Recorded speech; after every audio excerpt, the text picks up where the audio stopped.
इसलिए एक दफ़ा फिर जफ़र भाई का बहुत शुक्रिया कि उन्होंने इतना बड़ा काम शुरू किया, और जो उस वक्त थोड़ा सा नामुमकिन लग रहा था, ज़मीन तो हमारे हाथ में थी, ताहा ने आइडेंटिफाई की, फिर KDA डिपार्टमेंट और हमारी बल्दिया, और फिर ज़ाहिर है चीफ मिनिस्टर साहब मुराद अली शाह साहब की इजाज़त से हमने ये हैंड ओवर किया।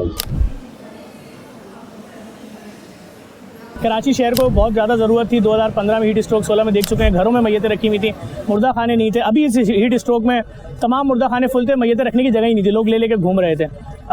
मैं समझता हूँ इस वक्त सिंध गवर्नमेंट और JFF जो जाफ़र फैमिली फाउंडेशन UJI उनकी सपोर्ट से दुनिया की सबसे बड़ी मॉर्चरी 1000 मैयतों की मॉर्चरी मुर्दा खाना जो है उसका आज बाकायदा इफ्तिताह हो गया। 200 मैयतों की बिल्डिंग रेडी है, बाकी 800 के लिए काम शुरू हो जाएगा। और ये कराची, इसके अंदर मैयत रखने का पैसा नहीं है, गुस्ल का पैसा नहीं है, कफन का पैसा नहीं है, कोफिन बॉक्स का पैसा नहीं है। जो कब्रिस्तान हमारा कंप्लीट हो रहा है उसके अंदर भी किसी किस्म के चार्जेस नहीं होंगे, और इंशाल्लाह बहुत जल्द उसका भी इफ्तिताह कर देंगे ताकि लोगों की ज़िंदगी में आसानियाँ पैदा हो। बहुत शुक्रिया। बिल्कुल, जो बसें हैं ये हिनो कंपनी से बसें ली गई हैं, ख़रीदी गई हैं, और ये भी फ्री ऑफ कास्ट है, इसमें भी 1 रुपया नहीं जाएगा। ये 3 से 4 दिन के अंदर बस के इलेक्ट्रिक वाला कनेक्शन जो PMT वगैरह सब आ चुकी है हर चीज़, तो ये 3-4 दिन बाद से यहाँ शुरू हो जाएगा।